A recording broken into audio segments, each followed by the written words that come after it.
자, 오늘 이제 사회과 교육론 첫 번째 시간입니다. 그죠? 내용들은 어떻게 정리들을 확인을 좀 해보셨나요?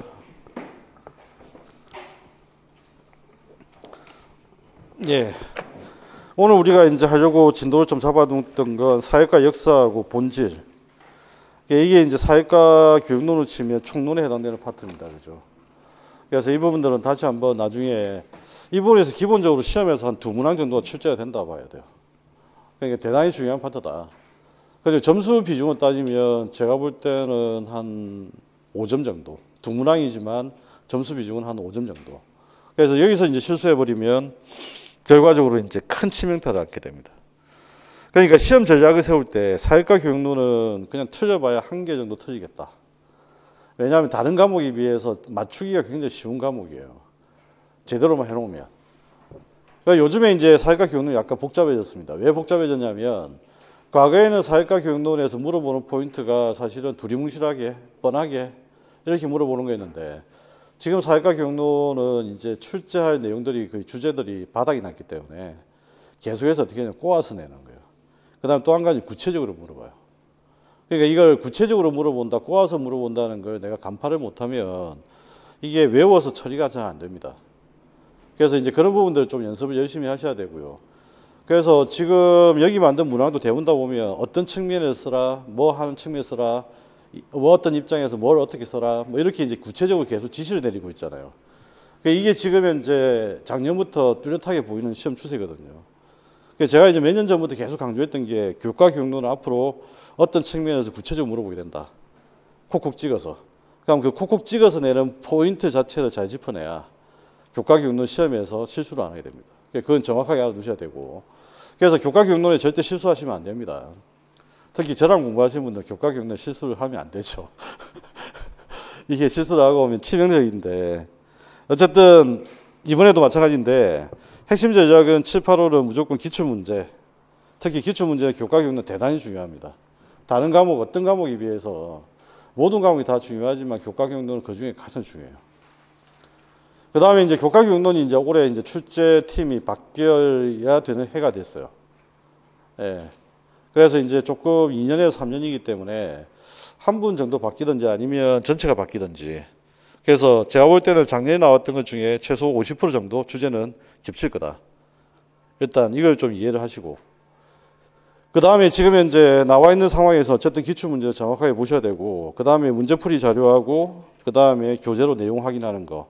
어제 말씀드린 그대로입니다. 지금부터 이제 거꾸로 하셔야 됩니다. 문제를 확인하고 해결을 못하면 다시 책을 찾아봐서 그 부분을 집중적으로 정리하고. 예, 이걸 이제 왔다 갔다 하셔야 돼요. 자, 그 다음에 이제 2페이지 잠시 넘어가서 사회과 교육론 출제 경향을 한번 봅시다. 시험에서 이제 어떻게 출제가 되고 있는지. 일단은 여기서 지금 한번 20년도 한번 기준을 한번 보세요. 보시면 사회과 역사에서 2문항이에요. 아까 말씀드렸던 대로 크게 비중은 한 5점 정도. 예, 그래서 서술형 한 3점, 기입형 2점 정도. 보통 이런 식으로 보통 사회과 역사에서 지금 물어본 추세입니다. 그런데 보시면 19년도와 20년도와 패턴이 비슷해요. 이 말은 이제 지금 2년째 들어갔다는 이야기입니다. 그런데 출제자들이 보통 들어가는 기간이 연속적으로 최대 들어가는 기간이 3년이에요. 예. 그러니까 어쨌든 지금 패턴에서 어쨌든 벗어나지 않는 범위 내에서 일단 대비를 하고 계셔야 되고, 그 다음에 이제 사회과 목표가 한동안 출제가 안 되다가 오랜만에 출제됐는데 이거는 사실은 역량입니다. 교과 역량. 아까 말씀드렸던 거. 그래서 교과 역량하고 고차 사고력은 동일하기 때문에 교과 역량하고 고차 사고력은 동일한 관점에서 대비를 해 두셔야 된다. 그 다음에 이제 이거는 방금 이제 물어봤던 대로 두 가지가 가능합니다. 하나는 이제 기입형이고요. 하나는 이제 서술 형태인데 기입형은 일단은 이제 의미만을 정확하게 알면 뭐 크게 문제는 없고, 서술형 같은 경우에 두 가지 형태가 있을 수 있어요. 하나는 뭐냐 하면 평가지를 주고 이게 어떤 것인지, 그 다음에 이제 평가의 특징이 어떻게 되는지 이걸 물어보는 방식이 있고요. 그 다음에 교수학습 방법을 중심으로 해서 물어보는 방식이 있고, 그래서 물어볼 수 있는 패턴은 두 가지 방식이 있다. 그래서 약간 이제 평가지를 가지고 주게 되면 약간 힘들어요. 예, 문제의 스타일상 볼 때. 그러면 이제 수행평가에 대해서 내가 알고 있어야 돼요. 수행평가의 뭐 특성을 물어볼 수도 있고, 문제점을 물어볼 수도 있고. 그렇기 때문에 이거는 패턴별로 해서 정리를 하시면 되겠고. 그 다음에 이제 사회과 교육과정 같은 경우에는 사회과에서 한국 사회과 역사에서 물어보니까 사회과 교육과는 따로 물어볼 필요가 없었던 거예요. 그런데 이거는 출제가 안 됐다기보다는 출제는 계속되고 있다. 그래서 일단은 여러분들이 알아두셔야 되는 게 제일 중요한 건 나선형과 통합성이 제일 중요하고요. 그 다음에 이제 환경확대법은 중등에서 별로 중요 안 합니다. 초등에서 중요하고. 그러니까 환경확대법은 사실상 비중이 좀 떨어져요. 그 다음에 이제 교수학습 방법을 보시면 제일 중요한 건 역시 개념학습입니다. 그죠? 이 개념학습이라고 하는 것들은 뭐 군데군데에서 계속 출제가 되는 거기 때문에 반드시 알아두셔야 되겠고, 탐구학습은 탐구학습 자체가 출제가 된다기보다는 사회과 본질하고 주로 연계돼서 나옵니다. 그래서 이거는 탐구학습 모형은 주로 사회과 본질에서 물어보는 것, 이렇게 이해를 하시면 되고요. 그 다음에 이제 가치 수업 모형은 매해 출제가 됩니다. 이거는 이제 요즘에 가치 교육이 좀 굉장히 강조가 많이 되다 보니까 지금 거의 매해 출제가 된다고 보시면 되겠고, 그 다음에 이제 논쟁 문제 수업 모형 같은 경우는 해마다 거의 출제가 된다고 보시면 돼요. 그러니까 이거는 이제 조금 약간 관점이 좀 다르긴 한데, 교원대 팀에서 보통 출제가 들어가게 되면 법리 모형을 가지고 주로 냅니다. 그 다음에 이제 서울대 팀에서 주로 들어가게 되면 소위 말하는 일반 모형 가지고 문제를 만들어요. 그러니까 이거는 이제 주로 들어간 스타일이 좀 다르게 되고요. 의사결정 수업 모형은 실제로 뱅크스 모형 가지고 시험 문제 내기에는 거의 한계가 있어요. 한계가 있기 때문에 대부분 보면 협동학습 모형으로 보통 출제가 되는 게 의사결정 수업 모형은 일반적입니다. 그래서 의사결정 수업 모형 자체만 가지고는 뱅크스 모형으로 출제는 거의 어렵다. 그래서 일단은 이제 나오는 포인트가 뻔하기 때문에 그거는 그대로 익혀두시면 되고요. 올해 이제 제일 강조드렸던 거는 당연히 협동학습 모형입니다. 그렇죠? 제가 1, 2, 3, 4부터 계속 강조했던 게 올해는 협동학습 모형이 꼭 나올 차례 됐다. 그래서 협동학습 모형은 일단 기본적으로 충분히 정리를 좀 해두셔야 된다. 그 다음에 이제 수업 기법은 지금 현재 어떤 상태냐면 수업 기법은 당연히 평가로 연결해야 돼요. 왜냐하면 이제 백워드 설계, 위기서 맥타이어 백워드 설계가 되는데 그 백워드 설계를 할 때 평가를 내용으로 한다면 그 평가를 내용으로 한다고 했을 때 그 평가 방법이 내용이 된다는 이야기예요.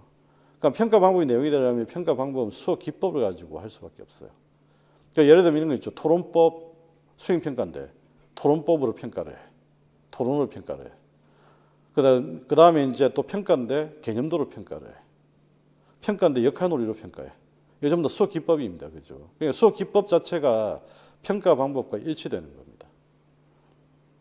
그래서 이게 바로 이제 백워드 설계예요. 그 백워드 설계 별거 아니거든요. 이게 이제 이해를 잘 못하게 되면 이게 무슨 말인지 거꾸로 한다고 자꾸 거기에 집중하는데 거꾸로가 아니고요. 평가를 내용으로 한다는 겁니다. 자, 그 다음에 이제 고차 사고를 함양을 위한 수업 기법은 아까 우리 앞에서 했던 전반적인 이야기 똑같은 이야기고요. 그래서 이거는 나중에 기능학습에서 한번 간단히 정리하면 됩니다. 자, 최근에 이제 이거는 뭐 계속 강조드렸던 이야기이긴 한데 한 몇 년 전부터 제가 그 이야기를 했어요. 사회과 평가는 별로 중요하지 않았는데 어느 순간부터 사회과 평가에 관심을 갖기 시작했다. 그건 2015 개정교육과정 백워드 설계 때문인데 강조되었던 게. 그러니까 작년에 예를 들면 작년 출제 들어가신 분도 제가 알고 있기로는 연구 보고서 중에 하나가 그 위기성 맥타이의 백워드 설계예요. 예. 그러니까 그 사람이 이제 보고서 쓴 것도 바로 그 부분이고, 그럼 대부분 다 어디에 관심을 두고 있냐면 평가 이쪽이에요. 그러니까 요즘에는 이제 이 평가 쪽을 계속해서 물어보는 방식입니다. 평가와 내용, 평가와 목표, 그 다음에 이제 평가의 특징, 평가의 유형.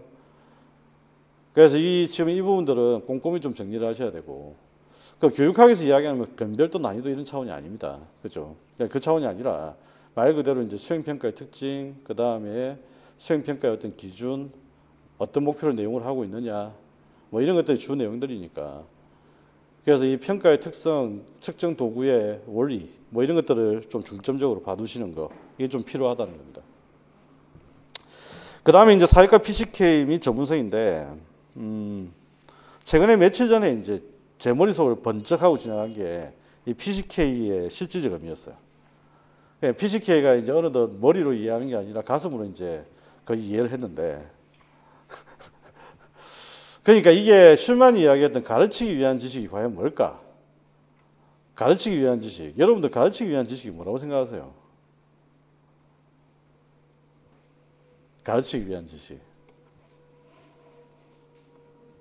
이게 이제 슐만이 말했던 PCK의 의미의 가장 핵심입니다. 가르치기 위한 지식.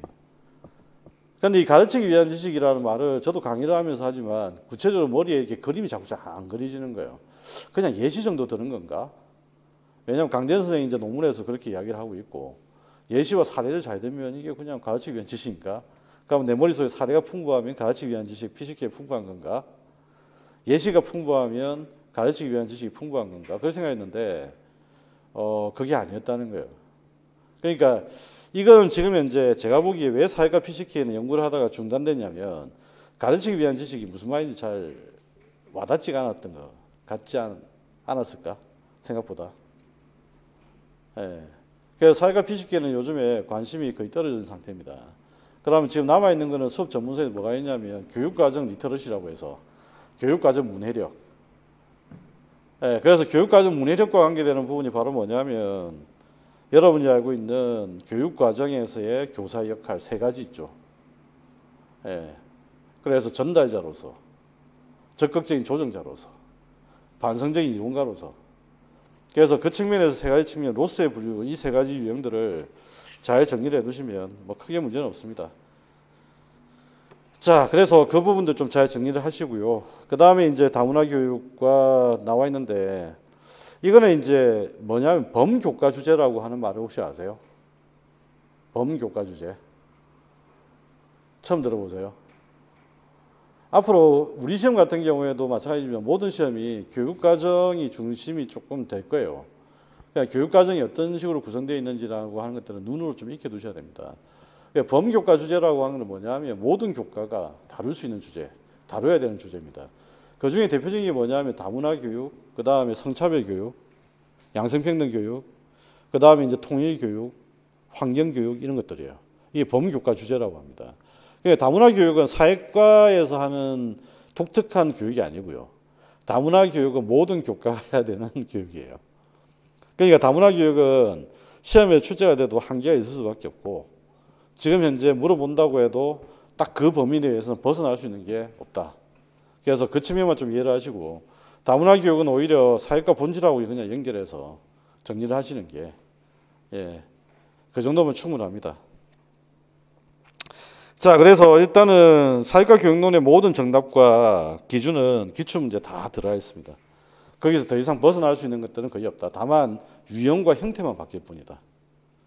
그리고 이제 그동안에 여러분들이 유기적으로 연결하지 못했던 것들을 유기적으로 연결해서 물어보는 것들 그런 것밖에 없어요. 그러니까 기존에 있는 것들로 모든 것들로 답을 채우고 시험을 대비가 가능하기 때문에 사회과 교육론 그래서 점수 따기가 굉장히 좋은 거고 그 다음에 또 수업 실현과도 연결되기 때문에 정확하게 하셔야 되고 그래서 지금 현재 여러분들이 반드시 하셔야 되는 거 사회과 교육론 무조건 기출을 철저하게 봐야 돼요. 제시문도 꼼꼼하게 분석해야 되고 그래서 그걸 중심으로 일단 정리를 꼭 하시기 바랍니다.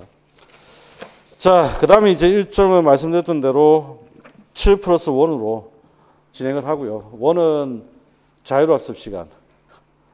일단 그렇게 정리를 하는 걸로 하겠습니다.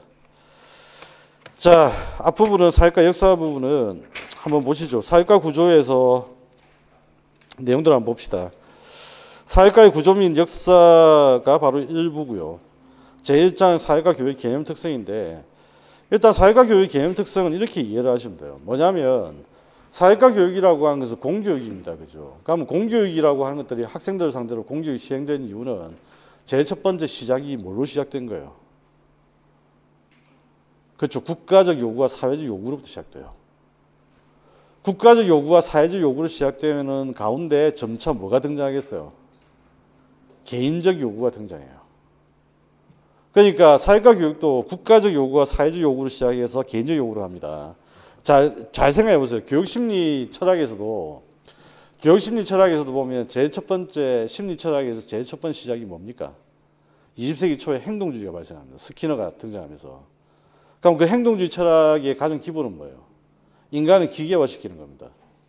파브로프의 개처럼 뭔가를 종소리를 들으면 반응을 계속 보일 수 있도록 침몰리는 거예요. 이거는 뭐냐면 교육의 대상인 학생들에 대한 어떤 이해라든지 흥미와 관심이 없어요. 얘를 기계적으로 만드는 게 중요한 거예요. 그러면 행동주의 시작해서 나중에 얘가 사고의 주체나 인식의 주체로서 인정하기 시작했던 때가 언제예요? 피아제하고 비구치기로 가면서부터입니다. 구성주의로 가면서부터죠. 그러니까 교육학도 마찬가지로 처음 시작은 전부 다 국가적인 측면이나 사회적 측면에 시작을 했다가 나중에는 결국 어떻게 했냐면 개인의 성장에 주목을 하게 돼요. 이게 바로 이제 교육의 본질의 문제입니다. 그러니까 교육의 본질이라고 하는 것은 과연 국가에 기여하는 것, 사회에 기여하는 것이냐, 아니면 개인이 어떤 지식과 가치를 습득함을 통해서 자유를 내가 누릴 수 있도록 하는 것이 교육의 본질이냐. 어떤 거라고 생각하세요? 둘 다. 그러니까 진짜 어떤 교육의 본질은 자유주의 입장에서 본다면, 우리가 기출문제 나왔잖아요, 교육학에서. 자유주의 입장에서 본다면 점차 시대가 가면 갈수록 어디에 측면에 맞추냐면 자유주의라고 하는 관점에서 바로 개인적 측면에 교육의 본질을 훨씬 더 무게를 둘 수밖에 없어요. 지금까지 이제 그런 식으로 발전해 왔어요. 그러니까 우리나라도 마찬가지죠. 권위주의 시대에는 국가적 사회적 요구에 집중을 합니다. 그러다가 점차 어떻게 되죠? 개인적 요구에 발전하기 시작하잖아요. 그게 바로 뭐냐면 행동주의에서 구성주의로 넘어가는 흐름하고 똑같아요. 그러니까 이걸 잘 이해를 하셔야 됩니다. 첫 번째는. 그러면 이제 국가적 요구와 사회적 요구하고 개인적 요구가 들어간다. 그러면 이제 교육의 본질을 추구하는 관점들은 개인적 요구로 넘어가는 거다. 일단 이렇게 정리를 하시고, 그 다음에 또 한 가지. 제일 중요한 거는 존 두이의 말이 굉장히 중요한 의미를 가집니다. 존 두이는 뭐라고 이야기를 했냐면, 그 민주주의라고 하는 이야기를 할 때, 존 두이가 이야기를 할 때 그 이야기를 해요. 민주주의는 제도라고 하는 측면의 어떤 문제가 아니라 우리가 살고 있는 삶의 영역의 문제라고 이야기했거든. 생활의 문제. 그러니까 우리가 살고 있는 삶의 영역에서 생활 영역 자체가 민주주의라고 했어요. 그러니까 당연히 민주주의 시민교육은 생활 영역이 핵심이 될 수밖에 없어요. 존두이적 관점에서 본다면. 그럼 생활 영역에서 내가 경험하고 문제를 해결할 수 있는 능력이 훨씬 더 중요하다는 거. 그래서 사회과 같은 경우에는 사회 현상을 다룰 수밖에 없는 게, 사회 현상이라고 하는 게 우리의 삶의 영역을 이야기하는 거잖아요. 그러니까 삶의 영역을 이야기하는 사회 현상을 다룰 때 어떤 지엽적이거나 단편적인 지식을 교육할 수는 없죠. 당연히 종합적이고, 그 다음에 우리가 훨씬 더 통합적인 어떤 측면으로 접근을 할 수밖에 없다. 그래서 존두이적 관점이 이제 등장하면서부터 그렇게 되는 겁니다. 그런데 그전에는 헤르바르트가 이야기를 했을 때는 그렇게 아니죠. 자, 삼두를 기울여야 돼. 그럼 오늘 삼두박근 우리가 열심히 하는 거야. 내일은 이두박근을 기울여야 돼. 그럼 이두박근 연습을 열심히 해야 돼요. 그러니까 오늘은 수리적 근육을 키워야 돼. 수학 열심히 하고. 내일은 언어적 근육을 키워야 돼. 국어 열심히 하고. 그런 식의 어떤 교육을 해왔다가 존 두이가 등장하면서부터 그런 어떤 교과의 구분이라는 이런 것들이 의미가 없다는 거예요. 왜냐하면 우리 삶의 영역 자체가 곧 민주주의다. 그러니까 민주시민교육은 삶의 영역 자체가 돼야 되는 거잖아요. 그러니까 이렇게 되면서 이제 통합적인 어떤 관점들이 성장해 나갈 수밖에 없는 여지가 있다는 흐름입니다. 그래서 사회과 교육 특성은 방금 제가 말씀드렸던 그 두 가지 이야기 포인트만 잘 이해를 하시면 그 내용들이 여기 5가지 다 들어가 있어요. 자, 이제 배경을 아셨으니까 이제 본격적으로 사회과 교육 역사로 한번 들어가보도록 합시다. 자, 사회과 교육 역사는 19세기 말하고 20세기 초까지, 일단 우리 시험에 나오는 거는 그겁니다. 그죠? 일단 흐름별로 이야기를 하자면, 일단은 19세기 말, 20세기 초입니다. 그죠?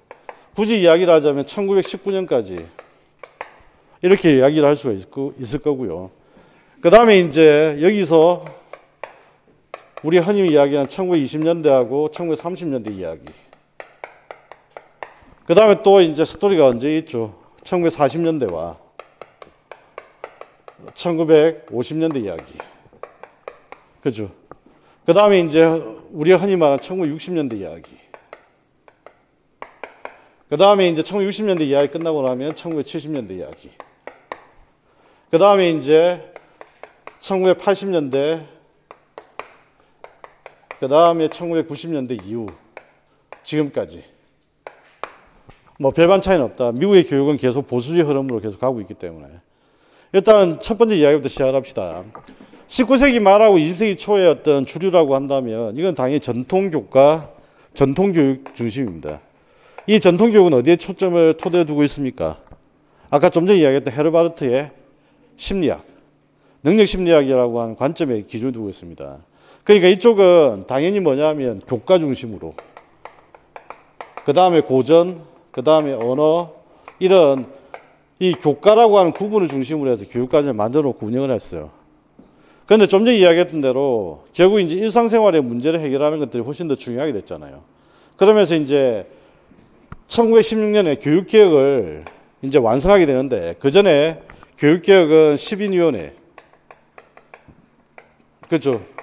미국 교육협회, 이번에도 미국 교육협회가 언론에 등장했습니다. 이거는 뭐냐면, 누구냐, 트럼프가 빨리 개학을 해라. 빨리 개학하지 않으면 원조 중단하겠다. 이랬더니 전미교육협회에서 우리는 재판을 가겠다. 대통령이 그런 식으로 한다면. 그래서 전미교육협회에서 입장을 발표하는 그런 일들이 있어요.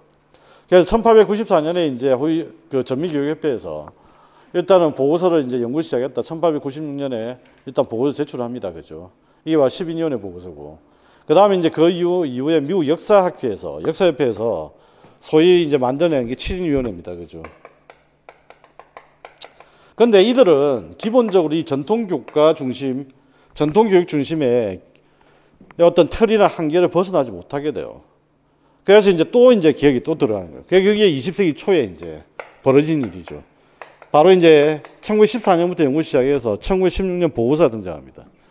그래서 이 1916년 보고서가 등장하는데, 이 1916년 보고서가 등장할 때 요즘에서 이제 20세기 초에 요즘에서 한참 이제 꿈틀거렸던 게 뭐냐면 진보주의가 꿈틀거리기 시작을 해요.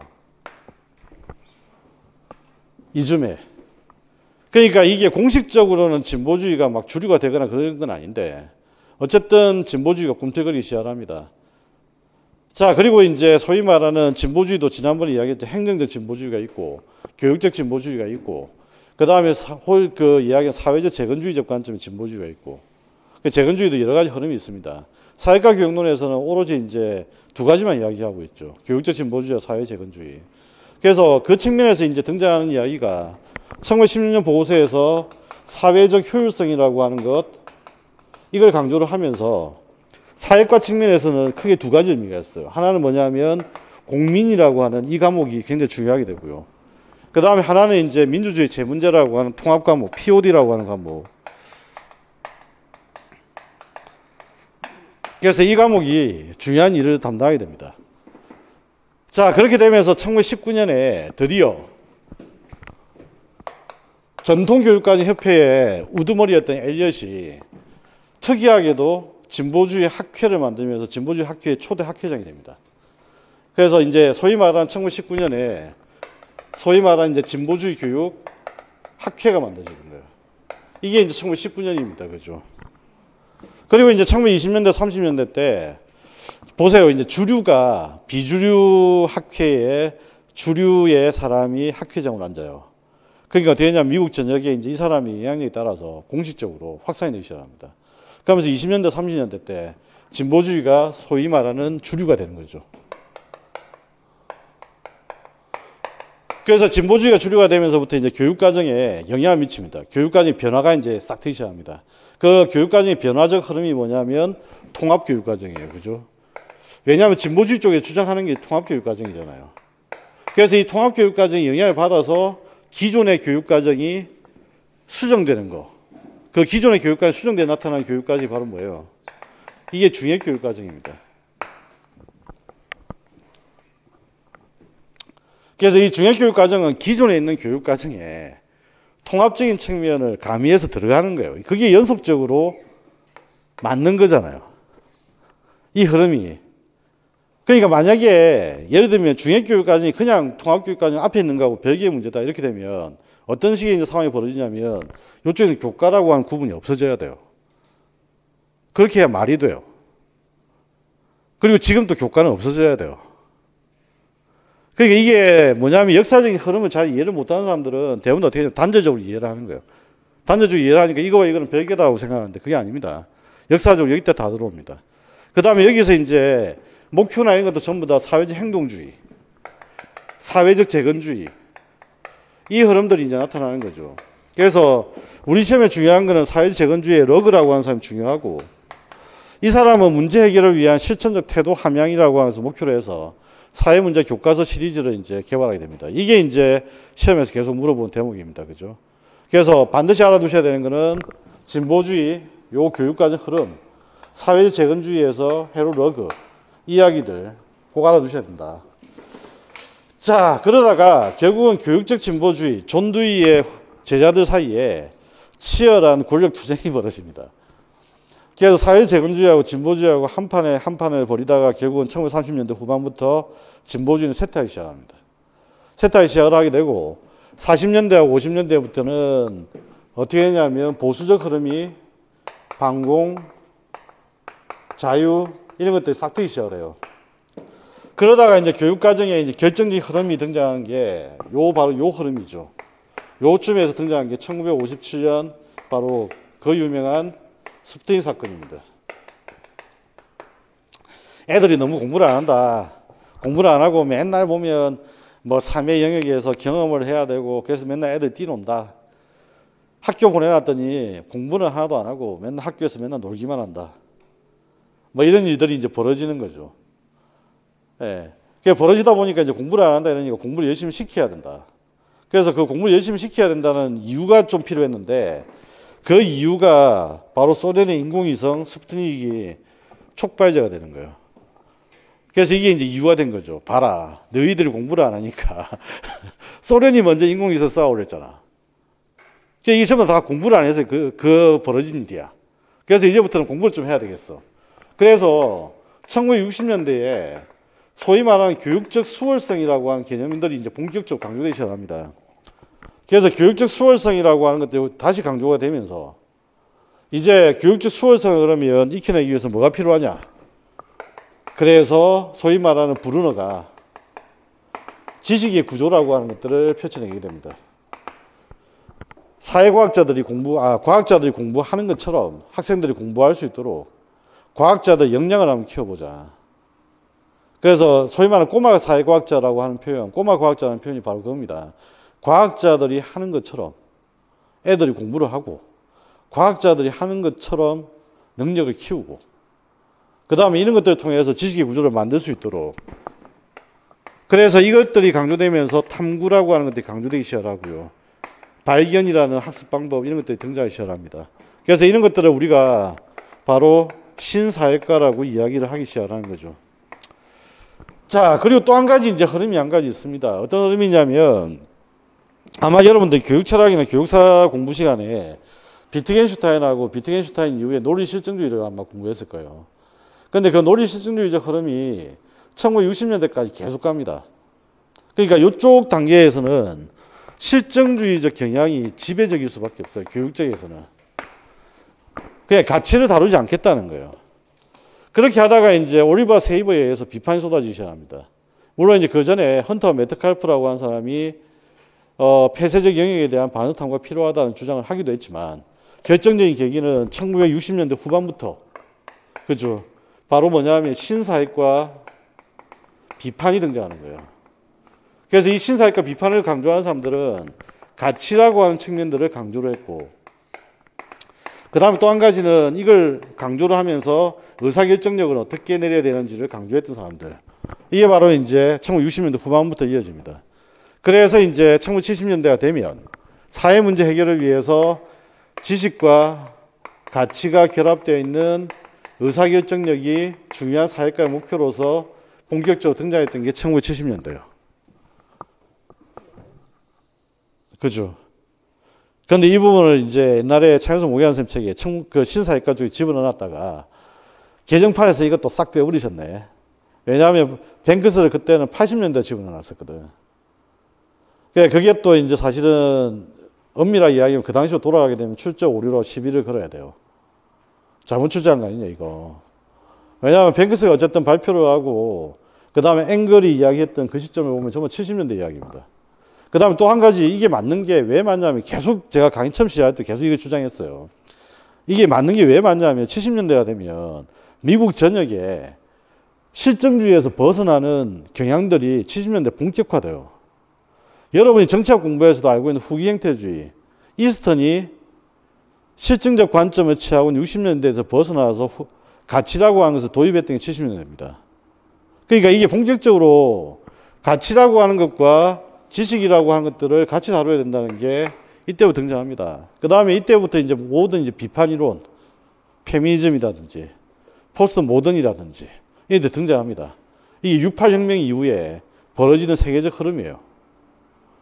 그러니까 이거는 이제 기본적으로 발생하는 거고요.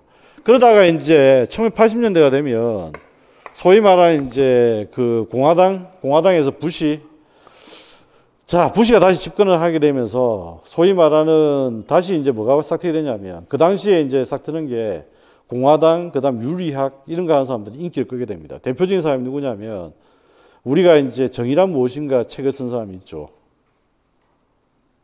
누구예요? 마이클 샌델이죠. 그 다음 맥켄타이어가 있죠. 와이츠가 있죠. 이런 사람들이 이제 소위 말하는 학계에서 이름을 떨치기 시작했던 80년대예요. 그러면서 이제 다시 뭐가 강조되냐면 다시 정의적 관점의 가치 교육이 다시 부활하게 돼요.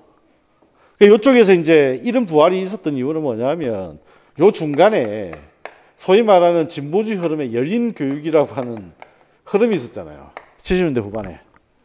그래서 열린 교육의 이름으로 이제 한참 뭐가 이렇게 활성화되고 뭐가를 이렇게 하려고 하다가 갑자기 80년 탁 들어가면서부터 다시 이제 보수적인 관점, 윤리적 관점이 들어오면서 가치교육이 다시 강조되기 시작합니다. 정리가 되셨나요? 그래서 요 60년대, 70년대에 걸쳐가지고 요때 이제 등장했던 대표적인 가치교육 모델들이 가치 명료화, 가치 분석, 이런 것들이고요. 그 다음에 이제 80년 등장했던 게 소위 말하는 배려 감사, 그 다음에 이제 친사회적 행동,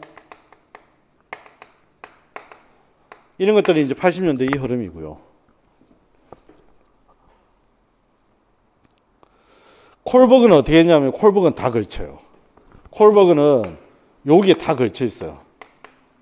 그래서 콜버그는 처음에 도덕성 추론에서 시작을 했다가 이 사람은 어디로 가냐면 이쪽으로 와요. 도덕성 추론에 시작을 해서 배려와 감사 쪽으로 와요. 하도 이제 박상준 선생 책을 본 사람들이 많으니까 최근에 이제 박상준 선생 책을 제가 다시 한번 보니까 박상준 선생 책은 개정판에서 어떻게 했냐면 가치 분석 이 안에 법리 모형, 그 다음에 콜버그, 그 다음에 또 뭘 집어넣었지? 뱅크스의 의사결정서 모형, 세 개를 요 가치 분석에 다 집어넣었더라고. 네, 그거는 이제 박상준 선생이 그렇게 분류한 거고. 어쨌든 공식적인 건 아닙니다. 공식적인 건 아니고 일반적으로 이야기할 때 가치 분석은 대표적인 것을 따지면 법리 모형하고 그 다음에 이제 소위 말하는 좀 전에 이야기했던 거 뱅크스의 이제 가치 탐구 모형 그 두 가지가 일단 기본이고요. 저는 개인적으로 법리 모형도 가치 분석에다 집어넣으면 안 된다는 게 제 생각인데 어쨌든 뭐 굳이 가치 분석을 하나로 범주화시킬 필요가 있을까? 포함을 안 시켜도 상관없지 않을까? 왜냐하면 시험에 굳이 포함 안 시키고 나오잖아요. 포함시키든 안 시키든 별 상관없이 시험에 출제되기 때문에. 어쨌든 지금 현재 그런 분류 방식이 있다. 그래서 다시 정리합시다. 지금 가치 분석을 중심으로 했을 때 법리 모형하고 뱅크스의 가치 탐구 모형을 집어넣는 분류 방식이 있고 그 다음에 이제 콜버그의 도덕성 추론 모형까지 여기에 집어넣는 방식이 있는데 박상준 선생은 여기까지 집어넣는데 우리 기출은 어디 했냐면 뱅크스하고 법리 모형만 가치 분석.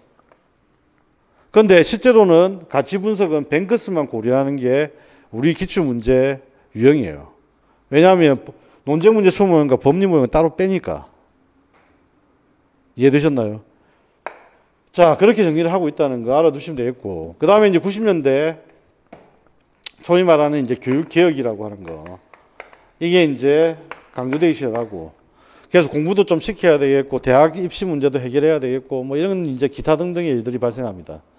그래서 이제 필요했던 게 뭐였죠? 표준화.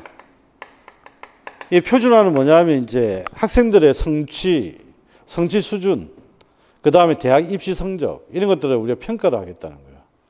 그렇게 하려면 이제 시험 범위가 어떻게 돼야 되죠? 똑같아야 됩니다.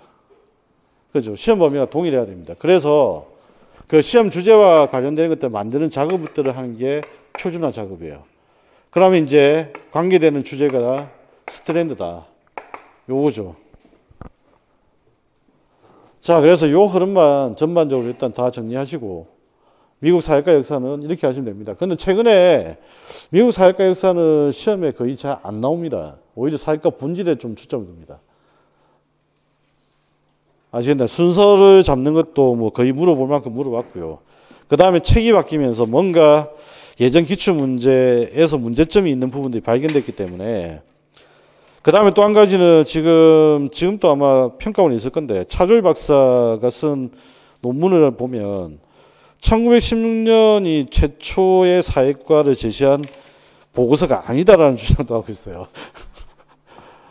예, 그 교육평가원에 차조일 박사가 쓴 거니까 평가원에 있는 연구원이 쓴 거니까 이거는 뭐 전혀 그 출제 들어가는 사람들이 모른다고 할 수는 없어요. 모른다고 할 수는 없고 어쨌든 차조일 박사 주장에 따르게 되면 1916년 보고서가 최초가 아니다.